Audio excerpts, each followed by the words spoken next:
bueno, el día de hoy vamos a hablar acerca de esto que estamos viviendo en estas fechas, en esta temporada, precisamente el día que el Señor resucitó, que dejó la tumba y que pues también es el primer fruto, que es Bikurim. Entonces vamos a ver el día de hoy algunos versículos, alguna lectura. No sé si alguien tenga que nos pueda apoyar con la lectura de Levítico 29, digo 23, Levítico 23 del 9 al 14.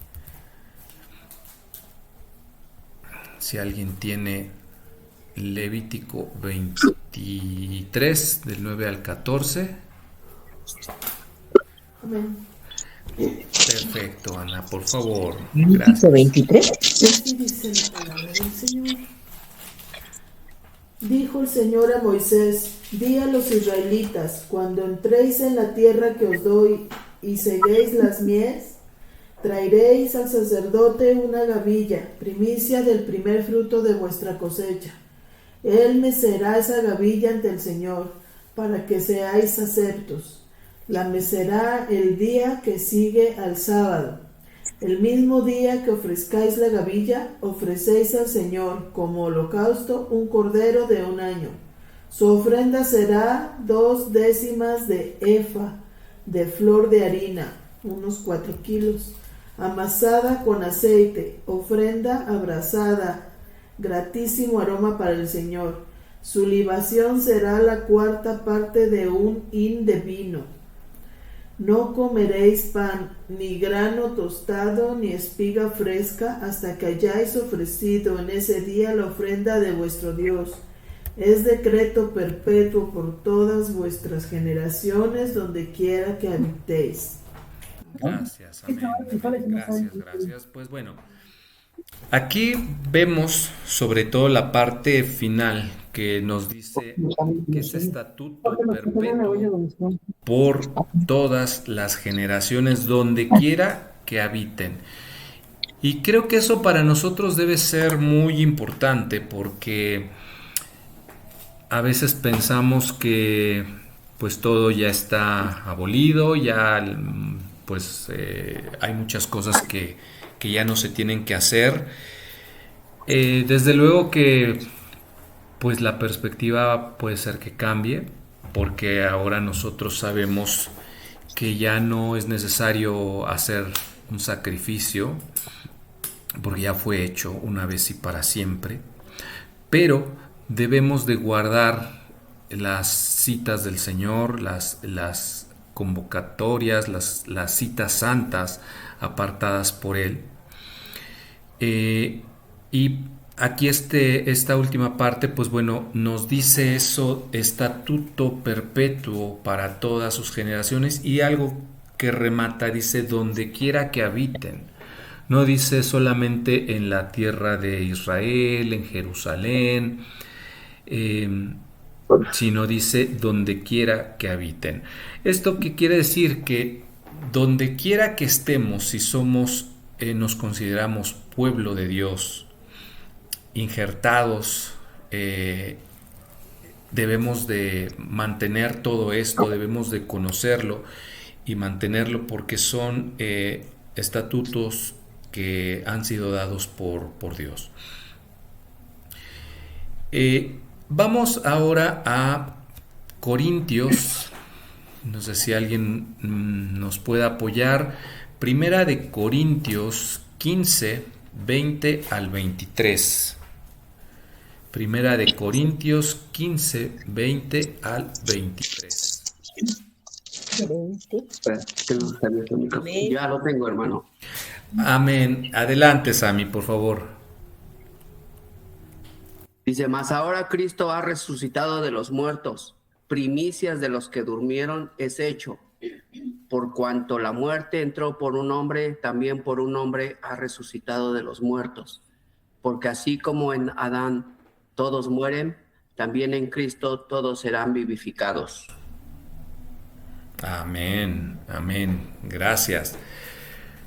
Bueno, pues aquí vemos precisamente que nos está hablando de las primicias, ¿sí? Y está hablando de, dice, lo cierto es que Cristo ha sido levantado de entre los muertos como primicia de los que murieron. Y aquí estamos otra vez hablando acerca de las primicias, y eso vamos a hablar un poquito más en esta sesión. Aquí lo que podemos observar en estas dos citas que acabamos de leer es que se establece una conexión entre la instrucción y entre el cumplimiento, entre algo que fue dado previo y algo que Yeshua, Jesús, vino a cumplir. Entonces estamos viendo aquí que hay una conexión entre el antiguo pacto y el nuevo pacto, y que, como nosotros lo hemos escuchado y nos lo ha compartido también el pastor Eduardo, realmente necesitamos conocer el antiguo para entender el nuevo, pero también quienes conocen el antiguo necesitan conocer el nuevo para completar, para tener toda la trama completa, todo el desenlace completo y tener pleno conocimiento de las cosas. Entonces, esto es una parte que estamos viendo cómo se unen dos cosas, digamos, dos realidades, por decirlo de alguna manera, que pudiesen parecer separadas, pero estamos viendo que se unen. Y vamos a ver esta parte de las primicias, que en hebreo es bikurim. Voy a regresar a la presentación. Ok, entonces vamos a ver aquí las primicias. No es solamente una fiesta agrícola, porque bueno, nosotros estamos viendo aquí lo que tiene que ver con pues la parte de la agricultura, que es importante, porque el pueblo de Israel se movía mucho con esta parte de la siembra, la cosecha, la agricultura, porque lo habíamos comentado en sesiones anteriores, pues el hecho de vivir en un lugar como lo es Israel, que es un desierto, que hay que aprovechar las temporadas de lluvia para poder sembrar, para poder tener alimento, pues bueno, debe ser algo bien importante, porque si perdemos una temporada de lluvia, pues bueno, perdemos prácticamente el alimento de un año, ¿no? O al menos de gran parte del año. Entonces, por eso es muy importante, y muchas cosas giran en torno a esta parte agrícola, y nosotros a veces en nuestro lado occidental pues se nos hace complicado entender, ¿no? Porque para nosotros estamos muy hechos a la parte del calendario gregoriano, ¿no? O sea, nosotros nos basamos mucho que en enero, y que la primavera, y que el otoño, de acuerdo al mes o a la época, pero aquí ellos se basan mucho más todavía en esto, ¿no? Entonces, vamos a ver que históricamente estamos en la tierra de Israel. Como decimos, es un ciclo agrícola en el cual las festividades bíblicas, todas las citas bíblicas, pues tienen que ver con esta parte del ciclo agrícola. Porque geográficamente estamos en una tierra que depende de las lluvias estacionales, lo que provocaba que cada cosecha fuera vista como una provisión divina. Sabemos que pues era importante, era la forma en la que ellos obtenían el alimento para su pueblo, para sus familias. Entonces, y esto tiene que ver con la geografía, porque había otros pueblos, lo habíamos visto en sesiones anteriores, que estaban pues al lado de un río, de un lago y que tenían agua todo el año. Ahí funcionaba muy diferente. Entonces aquí, por la parte geográfica, pues para ellos era súper importante la cuestión de la lluvia y por ende la agricultura. Ahora, de aquí viene la importancia de el Bikurim o la primicia, porque la primicia representa lo primero. Lo primero, ¿y qué es lo primero cuando estamos hablando de algo que se espera a postrero? Pues bueno, cuando tenemos lo primero, es como que un anticipo de lo que ha de venir después. Es como que lo que sale primero es lo que muestra que viene después. Entonces, por eso es tan importante la parte de la primicia. Ahora, si nosotros vamos conectando todo esto con el antiguo, que estamos hablando ahorita, con el nuevo pacto, estamos viendo que la resurrección de Yeshua, de Jesús, tiene una importancia enorme para todos los que habríamos de venir después. Además de esto, pues ocurre en momentos específicos. No fue cualquier día, no fue en cualquier época, sino una época del año muy, muy definida y muy, muy marcada. Entonces, pues vamos a ver que aquí tenemos lo que comentábamos de las primicias, ¿no? Vamos a ver algunos detalles que estoy poniendo aquí en pantalla, ¿no? Entonces, voy a quitarme tantito de la pantalla para que se vea mejor todo. Ok, ahí está. Entonces, nosotros vimos en Levítico que se establece como mandamiento presentar las primicias, es decir, Bikurim. Y aquí es lo que representa los primeros frutos. Y esos primeros frutos son los que, como lo decíamos hace un rato, una muestra, un anticipo de lo que va a venir. Entonces, por eso es tan importante. Y en el contexto cultural, lo primero y lo mejor siempre debe ser separado para Dios. Y esa implicación nos debe llegar a nosotros también, porque eso debe de mover nuestra vida en torno a Dios como prioridad y en consagrar lo que hacemos a estar alineados con Dios. Por eso es importante entender este concepto de las primicias. A veces nos ha pasado por ejemplo, cuando hablamos de dar la ofrenda, ya no hablemos del diezmo, hablemos de la ofrenda. Muchas veces, tristemente, digo, y a mí me incluyo en ello, yo creo que a todos nos ha pasado, a veces damos lo que se oye feo, pero a veces lo que nos sobra, ¿sí? O sea, primero ponemos todos los gastos, todo lo que tenemos, más hasta los gustos. Ya al último, si hay algo que queda, pues bueno, ya voy y en la escuela dominical lo dejo como ofrenda. Y tristemente, eso ha sido una realidad que yo creo que a la gran mayoría de creyentes, al menos aquí en Occidente, hoy día, pues nos adolecemos de eso, ¿no?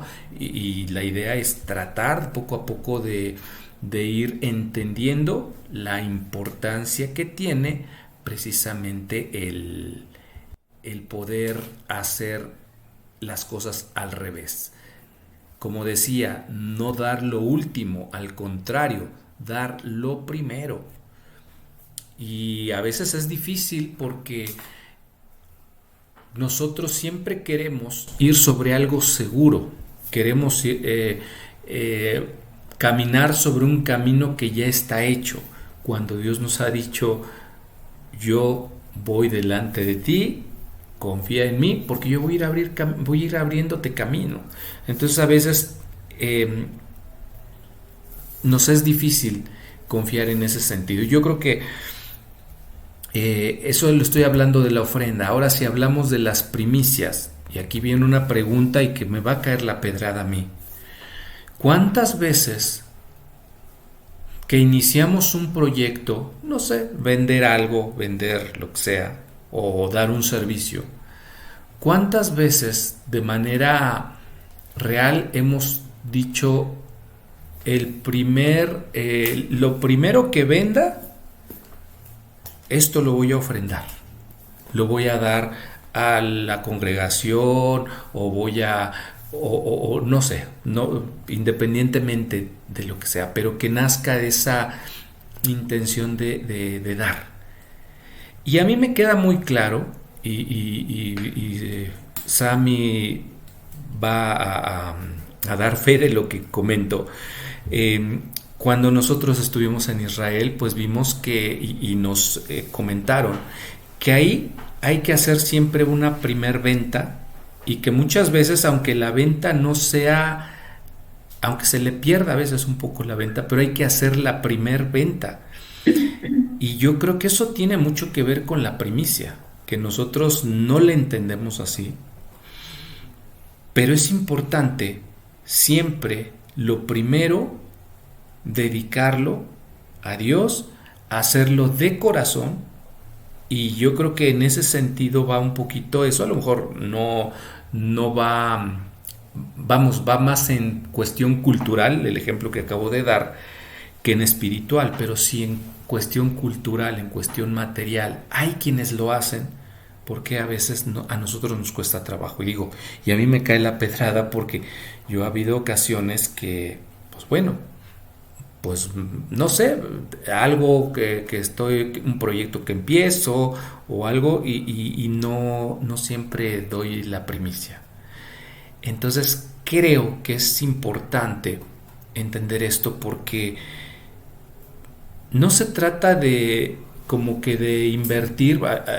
Hay un evangelio que se le conoce como el evangelio de la prosperidad, que dice que tiene uno que invertir en el reino, que si uno da 100 pesos, el Señor nos va a dar 200, lo cual en ninguna parte de la escritura viene que sea así, que sea una caja de ahorros o un fondo de inversión.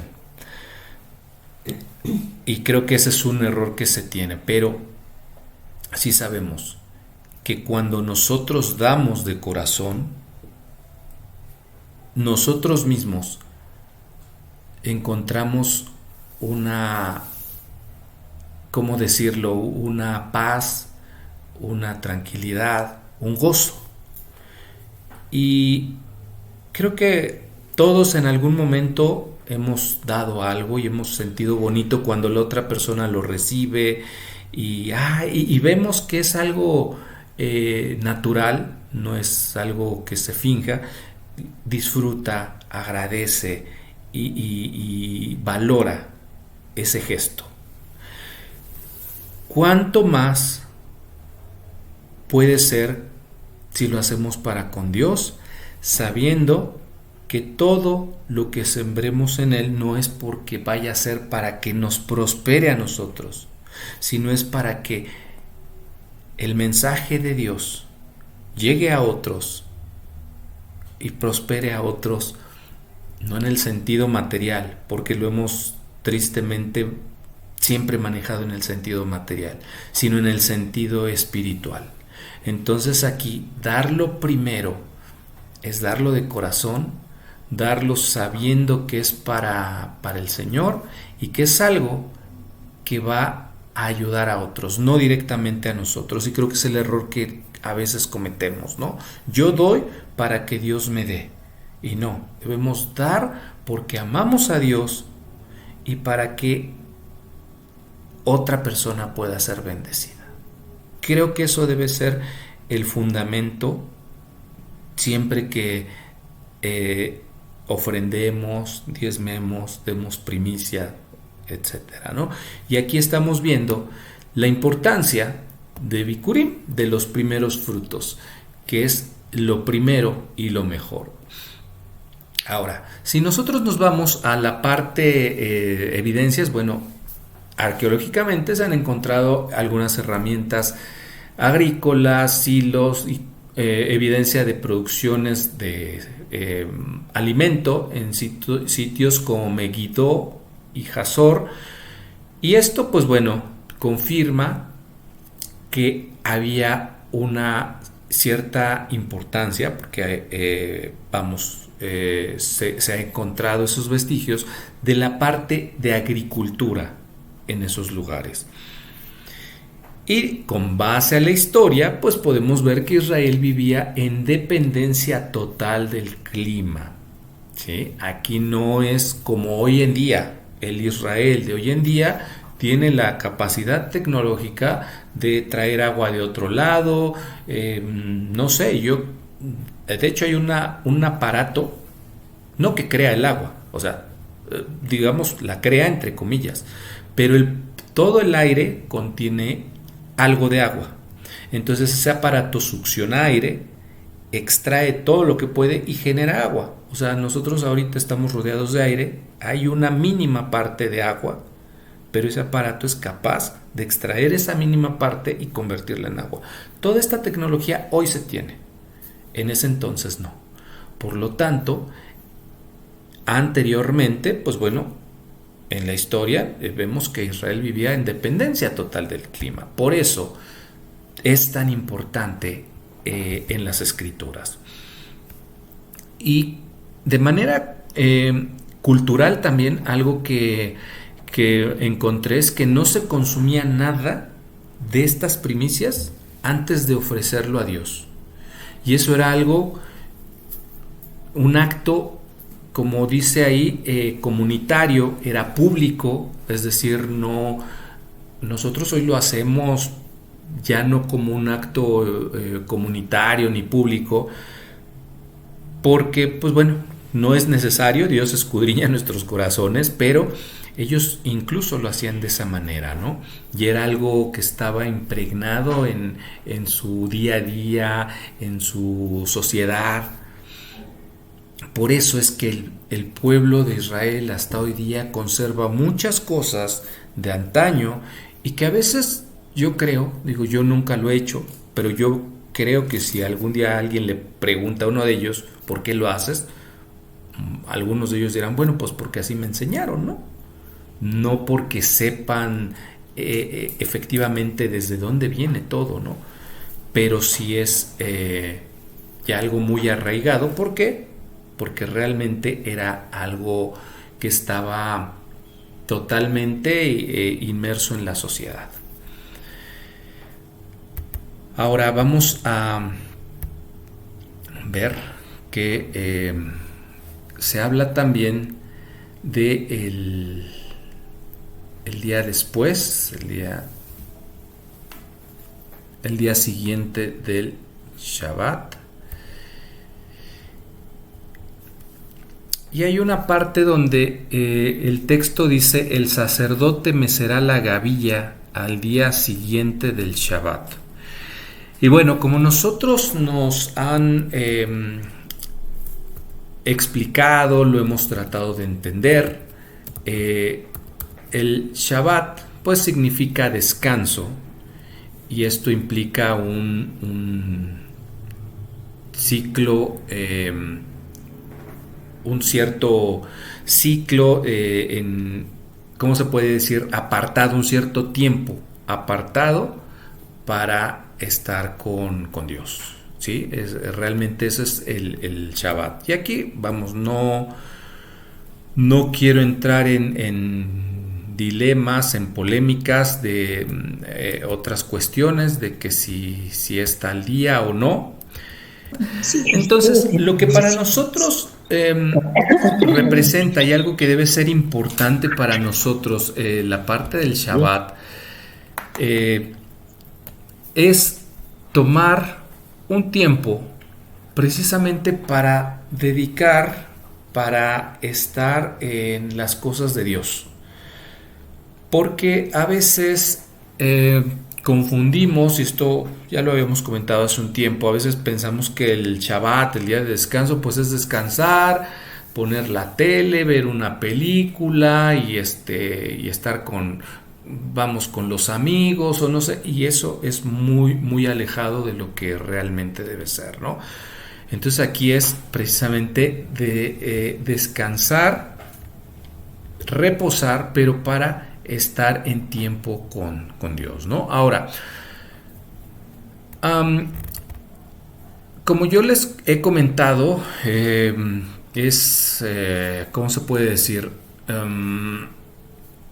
Vamos aprendiendo juntos y hay algunas cosas que yo he estado, ahora que investigo, viendo, por ejemplo, en la parte de los fariseos, dicen que cuando se refiere a este Shabbat de este tiempo, los fariseos hablan de que es el Shabbat semanal.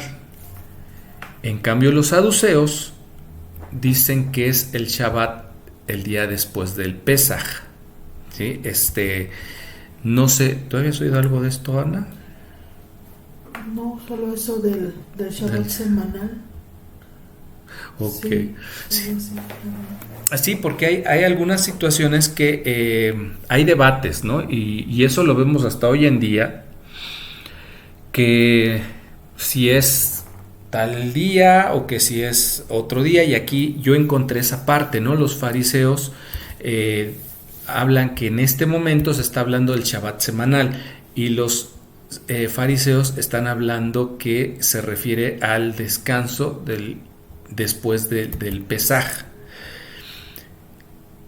Entonces, de aquí pues ya empieza a haber ciertas diferencias, ¿sí? Porque aquí ya vamos a ver que hay diferencia en la fecha que se festeja Bikurim, pero volviendo al punto y que a nosotros nos interesa, no se trata de pelearnos o debatir por una fecha, sino realmente lo que el Señor quería enseñarnos con este momento, ¿sí?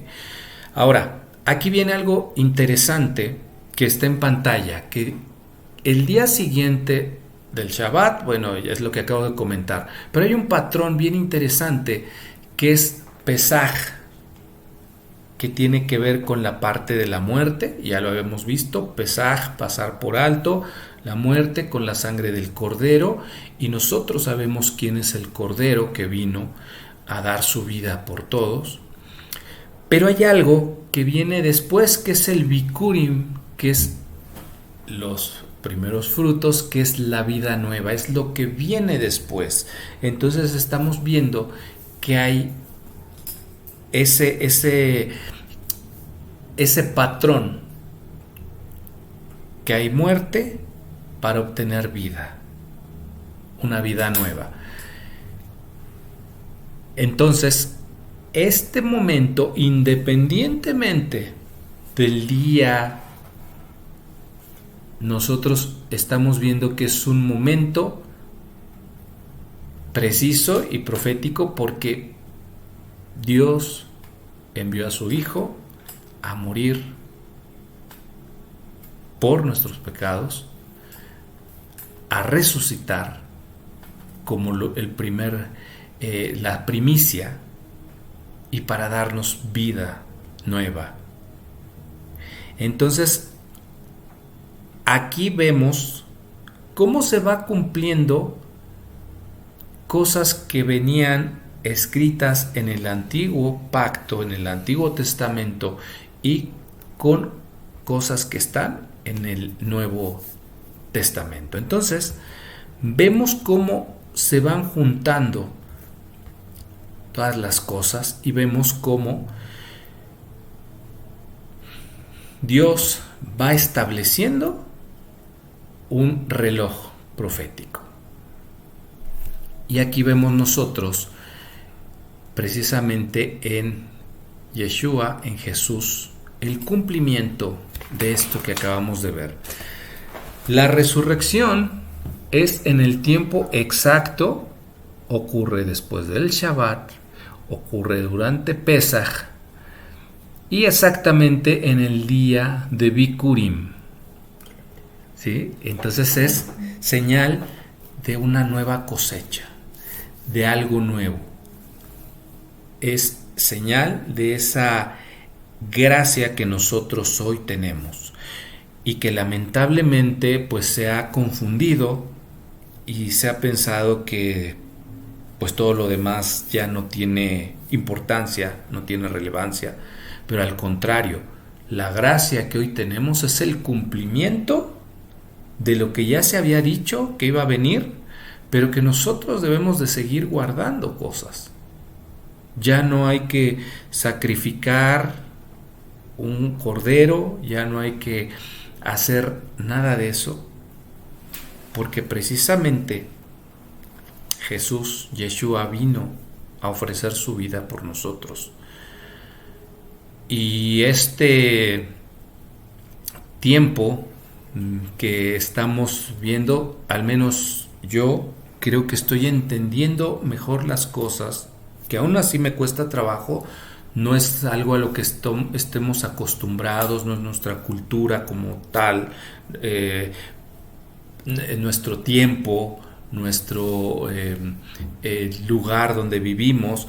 Entonces, como cristianos tradicionales occidentales, a mí me enseñaron una cosa muy distinta.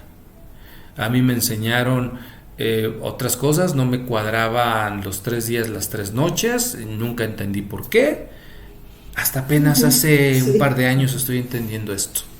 ¿Cómo es que yo creo que la mayoría, exactamente. Entonces, por eso yo digo, estamos aprendiendo todos y gracias a Dios, ¿no? Damos gracias, damos gloria a Dios porque estamos aprendiendo algo que Dios quería que aprendiéramos, y eso es, creo que lo más importante.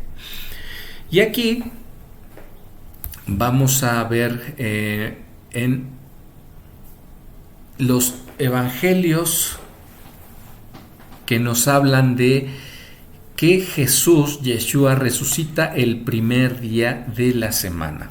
Nos dice Mateo 28.1.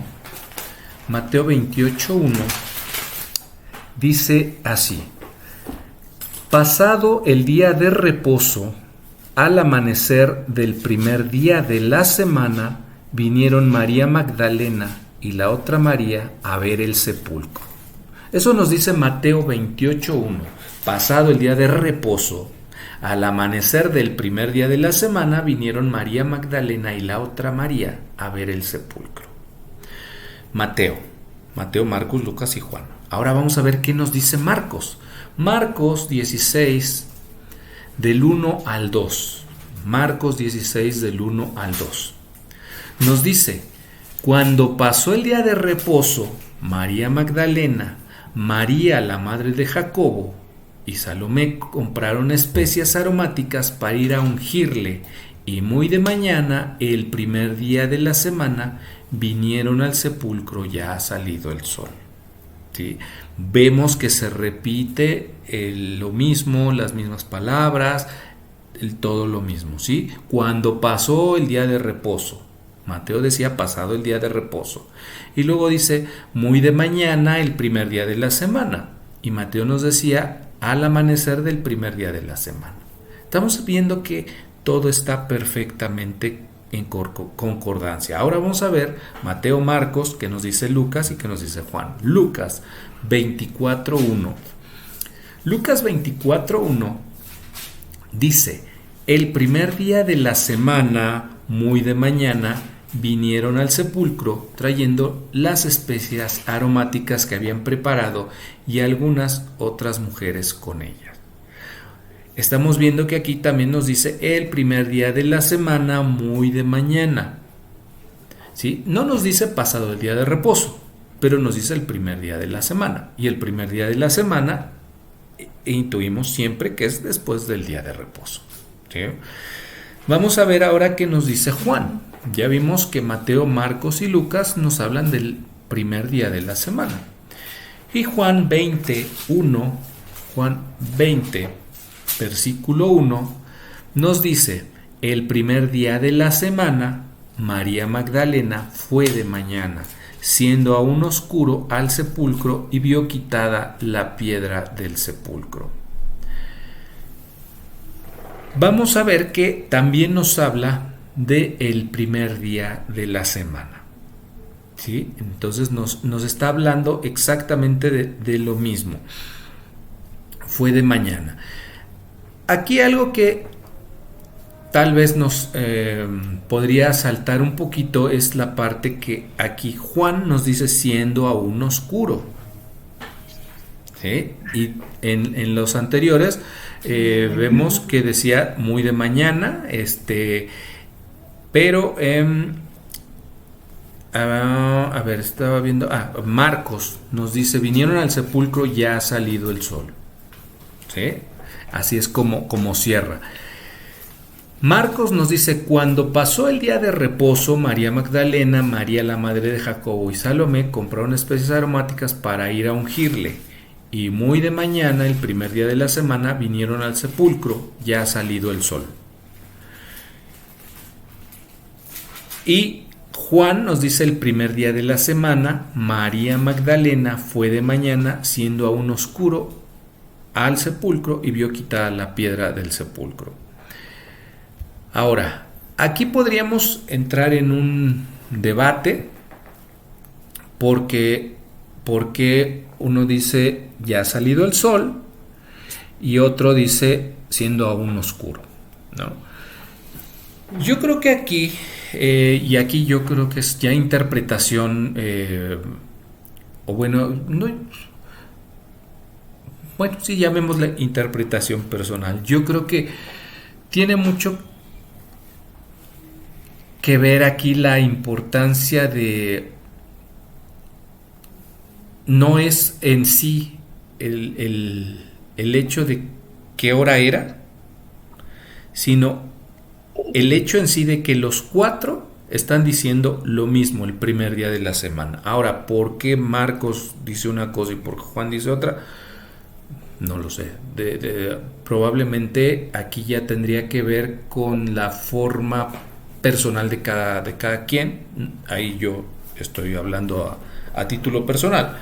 Es como, por ejemplo, para mí puede ser muy temprano, las 7 de la mañana, 7:30, pero para alguien puede ser que eso ya sea tarde, ¿no? Aunque estamos hablando de ya había salido el sol, siendo aún oscuro, pero también vamos a entender que hay un momento en el amanecer y en el atardecer, en el anochecer, que en cuestión de unos minutos sale el sol y en cuestión de unos minutos se mete. Entonces probablemente pudo haber sido que llegaron siendo aún oscuro y en lo que estuvieron ahí salió el sol.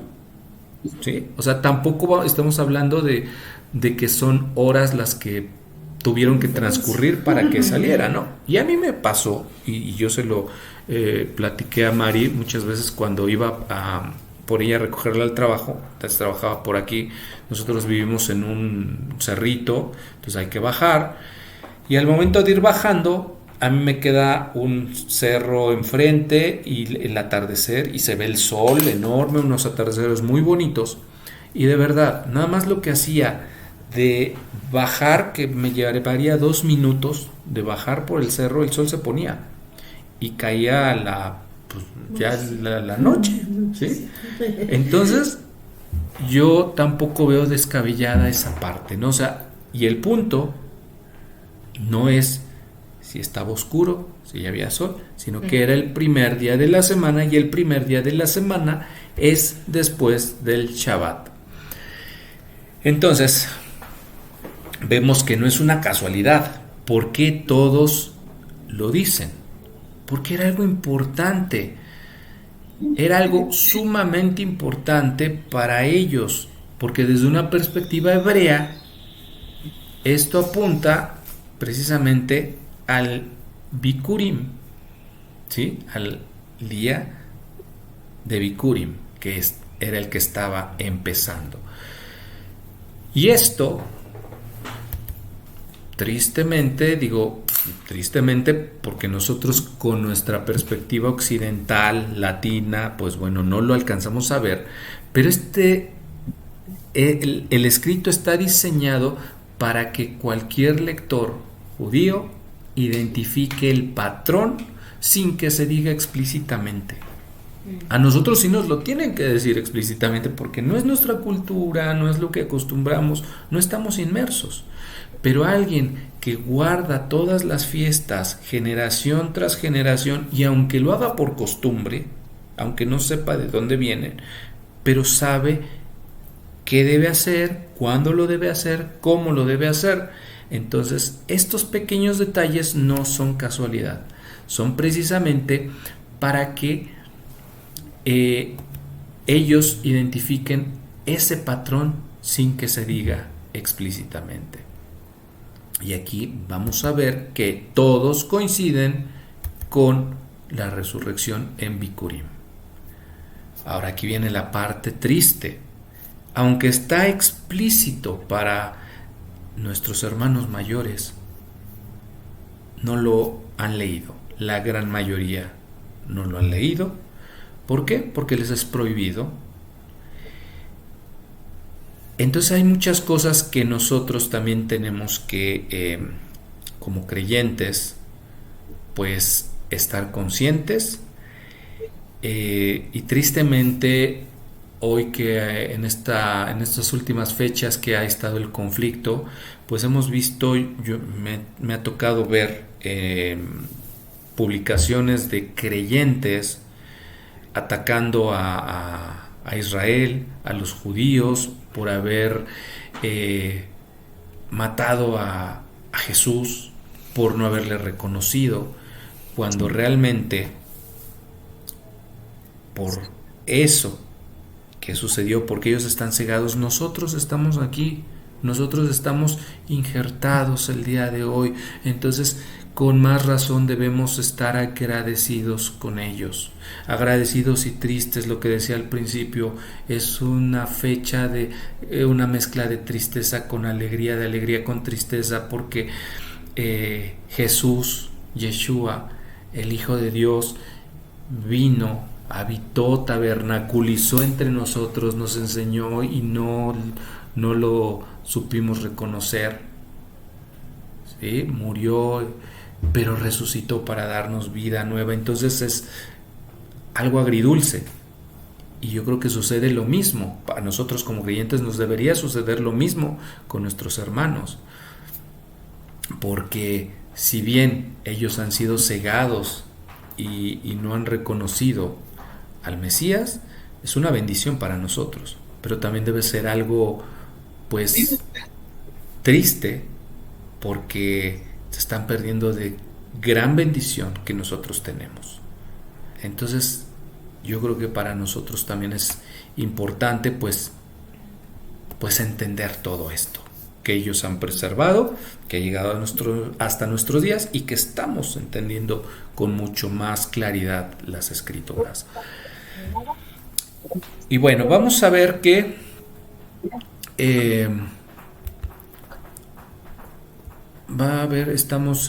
voy a cambiar la pantalla. Ya quedamos que pues es un cumplimiento realmente lo que estamos viendo, ¿no?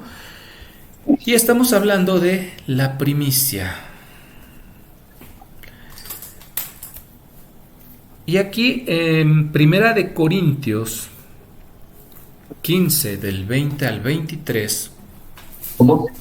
Primera de Corintios 15 del 20 al 23 nos dice así: mas ahora Cristo ha resucitado de los muertos, primicias de los que durmieron es hecho, porque por cuanto la muerte entró por un hombre, también por un hombre la resurrección de los muertos. Porque así como en Adán todos mueren, también en Cristo todos serán vivificados, pero cada uno en su debido orden. Cristo las primicias, luego los que son de Cristo en su venida. Y aquí vemos precisamente que Pablo está diciendo esto y está usando un lenguaje agrícola, porque al hablar de las primicias no está hablando de manera religiosa. Nosotros ya lo entendemos de una manera hasta cierto punto religiosa, ya lo entendemos como algo que tiene que ver con nuestra fe, con una temporada en la congregación. Pero volvemos al punto, realmente las primicias pues es un lenguaje agrícola hebreo. Entonces Pablo está usando ese lenguaje para que se entienda, para que lo entiendan ellos, o para que lo entendieran ellos. Pero bueno, a los suyos vino y los suyos no le recibieron. Entonces nosotros entendamos con todo el contexto, con toda la profundidad, lo que quiso decir, lo que quiere decir. Entonces, aquí nos dice, primicias de los que durmieron es hecho, es decir, Yeshua, Jesús, es la primicia de la resurrección. Y después aclara ese punto, dice, porque por cuanto la muerte entró por un hombre, también por un hombre la resurrección de los muertos.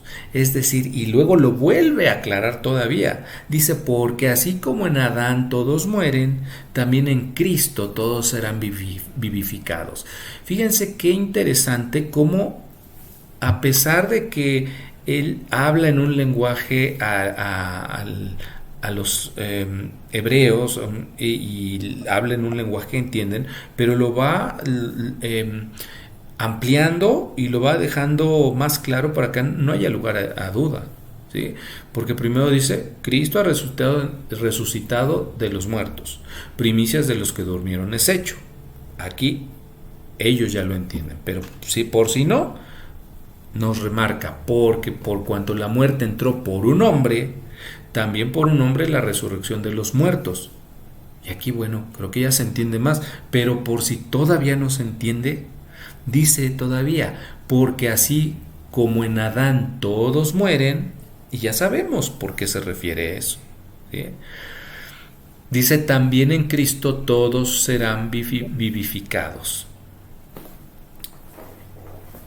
Entonces, aquí algo que vemos, pues es interesante, que Jesús, Yeshua, como primicia viene a ser Reshit, viene a ser la cabeza, viene a ser el inicio, el principio, el primero, y esto viene a dar un orden y viene a dar prioridad. ¿Por qué primicia? Volvemos a lo que decíamos al inicio de esta sesión. ¿Por qué primicia? Porque lo primero, los primeros frutos dan un anticipo de lo que va a venir, dan una garantía de lo que sigue. ¿Por qué? Porque es lo que la tierra ya trabajó, ya germinó, ya dio fruto, y esos primeros frutos quieren decir que lo que viene después viene así. Entonces, lo primero garantiza lo demás. Y hablando ya culturalmente, en el lenguaje hebreo, la cultura más bien hebrea, si la primera cosecha era aceptada, todo el campo era bendecido. ¿Por qué? Por lo que acabo de decir, porque una buena cosecha, una buena primicia, anticipaba una buena temporada de cosecha. Y vemos aquí que pues la victoria que Dios por medio de su Hijo nos ha dado no es individual, es colectiva. Y hablábamos hace rato de que la cultura judía lo hacían de manera colectiva, pública. Y aquí regresamos a esto. La victoria en Yeshua no es individual, es colectiva, porque con Él todos los que venimos después hemos sido pasados a nueva vida. Y volvemos a la parte agrícola, y eso lo vamos a ver muy cotidianamente en pues en las escrituras, ¿sí? Vemos que aquí lo que está en pantalla dice: siembra es como el equivalente a la muerte, va dentro de la tierra, pero la cosecha es la vida, es lo que se levanta de entre la tierra para dar vida, porque esos frutos, esos árboles son alimento para un pueblo. La semilla muere para producir vida, y eso es interesante porque quien ha sembrado algo sabrá que una semilla puede estar seca, pero cuando se siembra, empieza a germinar y empieza a dar la plantita, empieza a salir la plantita y llega a dar frutos, ¿no? Incluso hace no mucho leí de una semilla de muchísimo tiempo que se sembró, o sea, estoy hablando de cientos de años, y germinó. Entonces, ¿qué quiere decir? Que la muerte trae consigo vida. Y vamos a ver un par de versos, de versículos. Juan 12:24. Juan 12:24 dice: de cierto, os digo, que si el grano de trigo no cae en tierra y muere, queda solo, pero si muere, lleva mucho fruto. Y aquí, interesante cuando dice de cierto os digo, quiere decir así como preste mucha atención, porque no dice nada más una vez de cierto, lo dice dos: de cierto os digo, es decir, presta mucha atención, porque lo que te estoy diciendo es sumamente importante. Más o menos eso es lo que quiere decir aquí. De cierto os digo, que si el grano de trigo no cae en tierra y muere, queda solo, pero si muere, lleva mucho fruto. Estamos hablando de que debe morir para producir fruto.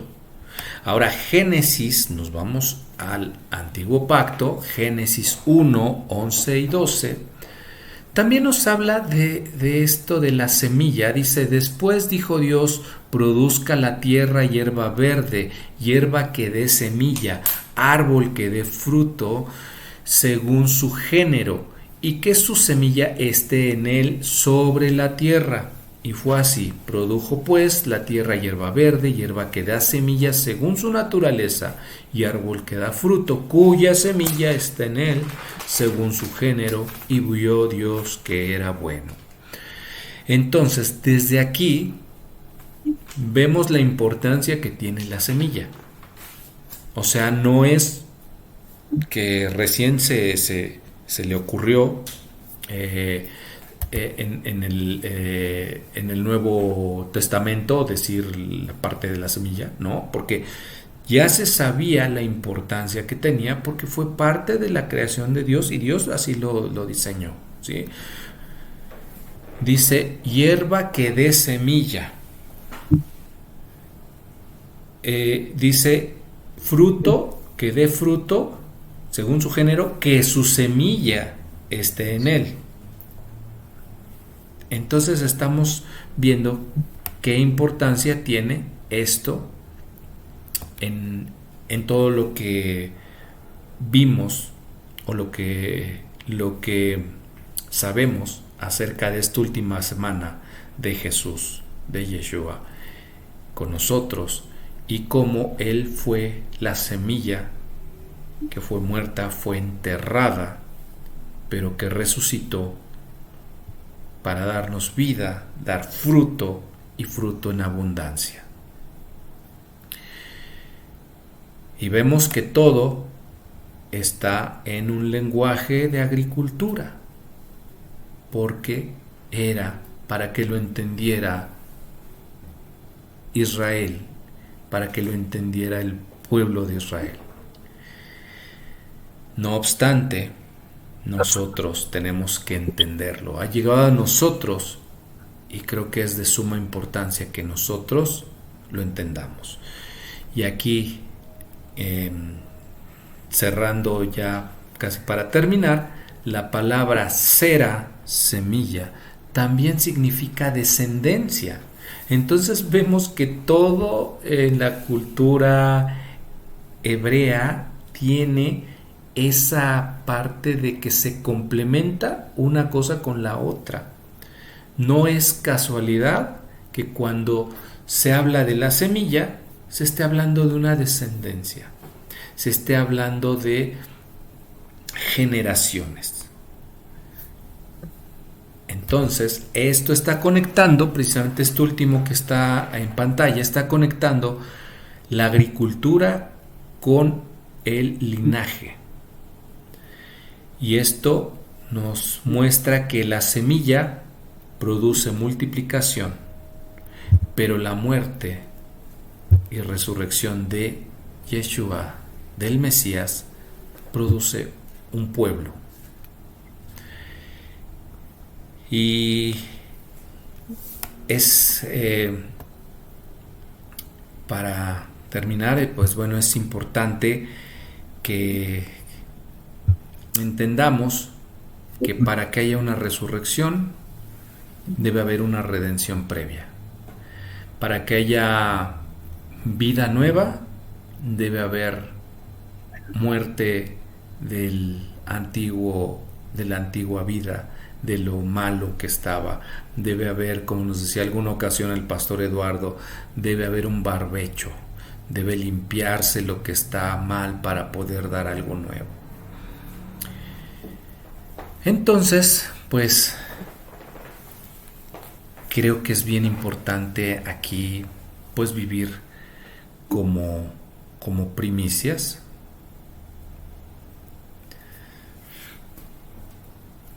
Somos llamados a ser primicia, nuestra vida representa algo mayor y vivimos en esperanza de resurrección. Y este principio de Bikurim hay que traerlo a nuestra vida. ¿Sí? Es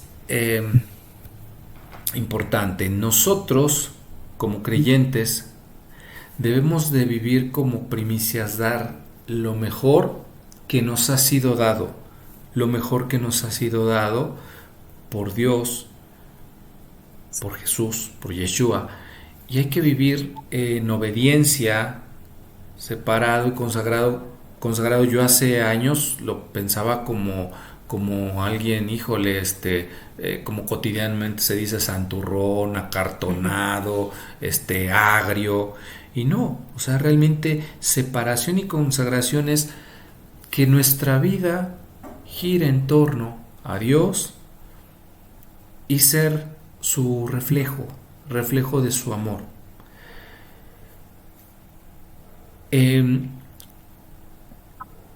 Creo que esta parte es a veces difícil de nosotros que venimos en una tradición occidental, cristiana, occidental, pues de repente entender que no es estar, ¿cómo se puede decir? No sé cómo decirlo, coloquialmente se dice como dándonos golpes de pecho, yo soy malo, o como no, sino más bien se trata de vivir en obediencia, y en entendimiento a las Escrituras. Entonces eso es vivir como primicia, dar lo mejor que Dios nos ha dado. ¿Y cómo lo vamos a dar? Pues decía hace un rato, no se trata de dar cuestiones económicas o cuestiones materiales. Si se pueden, claro, claro que sí, todo suma, pero no es comprarlas, no es porque demos, mientras más demos, mejores somos, no. Se trata de que lo hagamos de corazón, de que lo hagamos porque sabemos que estamos sembrando algo, no porque vamos a cosechar para nosotros, sino porque estamos sembrando para que sea bendición para otros. Así como Israel ofrecía lo mejor, el creyente, nosotros debemos entregar lo primero a Dios en nuestra vida. Entonces, vuelvo y repito, aquí a veces hasta es como un golpe para mí, una pedrada para mí, y yo creo que para todos en dado momento, porque a veces pensamos mucho lo que tenemos y que si damos y nos quedamos sin lo que tenemos, nos vamos a quedar peor que como estábamos, pero no necesariamente es así. Yo creo que hay que confiar en Dios, que nuestra prioridad sea siempre Él y tener una vida de manera intencional, ser intencional en lo que hacemos, ser intencional en la bendición. No se trata de cantidad, sino se trata de corazón, bendecir. Porque sabemos que tenemos una esperanza futura y que otros también pueden tener esa esperanza futura si nosotros actuamos como esa primicia de bendición. Porque tú y yo podemos ser primicias para otros, porque nosotros ya fuimos lavados, comprados con la sangre del Mesías, la sangre del Cordero. Pero ¿cuántos más hay que no lo saben y que necesitan esa bendición en su vida? Y tú y yo podemos ser parte de eso. Y repito, no se trata de leerles versículos, de darles una cátedra. Se trata de abrazarlos, de amarlos y de demostrar cómo esa primicia que Dios nos dio a nosotros de amor, esa tumba vacía, cómo vive dentro de nosotros y cómo nosotros podemos transmitir eso a otros. Y cierro con esto y complementando esto que estoy diciendo. Nosotros tenemos unos amigos que queremos mucho. El día de ayer los despedimos. Ellos se van a vivir a España ya después de unos años. La verdad, una amistad muy bonita. Y creo que nosotros nunca quisimos o nunca fue, como decimos coloquialmente, agarrarlos a bibliazos. Al contrario, abrazarlos, amarles y mostrarles que Dios no es una religión, que Dios es amor y el que vive en amor vive en Dios y Dios en él. Y ayer tuvimos una reunión con ellos, un momento muy hermoso, oramos por ellos, les bendecimos y yo estoy seguro que ellos se llevan algo bonito, no de nosotros, de la esencia de Dios, porque creo que cuando entendemos que Dios es amor y nos movemos así, pues los demás lo ven. No hay necesidad de decir yo soy cristiano, yo soy creyente, no. Simplemente la Escritura dice, y por eso sabrán que son mis discípulos, porque se aman los unos a los otros.